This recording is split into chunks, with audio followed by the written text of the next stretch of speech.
Jim, the 4S came out, and there was a lot of criticism about it, that it wasn't the greatest thing since sliced bread, but pre-orders knocked the ball out of the park once again. Now, there's been a lot of trading plays around the Apple, what's inside it, but you came up with an idea called Zagg, and they're an accessory for Apple. Yes, I mean, Zagg is something I talked about with Herb Greenberg, who's one of my favorites. He used to work here for a long time. We had the CEO one, and Zagg makes a lot of the covers. They make these, kind of cool covers that you buy, and it's very, I would say, teenage to play. I mean, this is like skull candy for Apple. And they immediately had they always have these iterations that are interesting. They have Walmart, and they do a great job. They have Best Buy.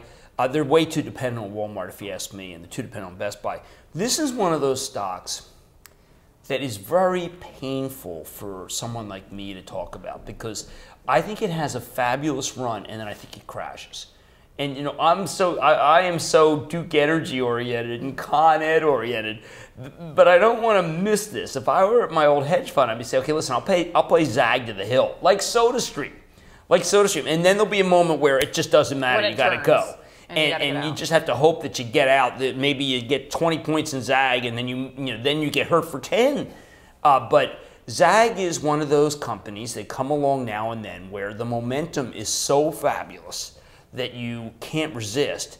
But you know that the staying power is difficult, because when you go to Amazon, there's 100 different companies doing these things. And I love a cover on my iPad. I got a leopard cover. Leopard is similar to what you're wearing. And it is good, and I don't know, I just picked it out of all the different ones that Amazon had. I didn't even look who made it.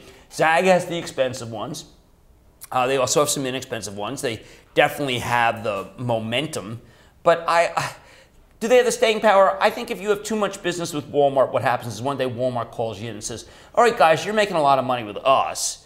You're going to make half as much money. And then you're really crushed.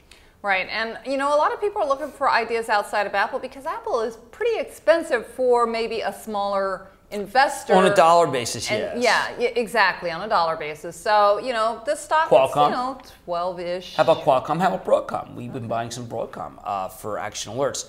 One of the things that's very difficult for people to understand is behind the scenes, when you interview a CEO who has a lot of business with Apple, they will tell you, please don't ask me about it. Oh, yeah. It's like the silent wall. So then what happens is that when that stock goes down, you can't say, look, they have a lot of Apple business, we're going to tell you about it, because they're not going to do it. So you're kind of out there on a limb. Apple, maybe post Steve Jobs, will be different. I don't think so. They are a company that really just cracks the whip for anyone who talks about them, and that makes it so that the Apple derivative plays are extremely difficult to play. All right, so Zagg, maybe for a little while, but be holiday careful, season. it could drop. Yes, and if you have a big gain, then go. Okay, gotcha.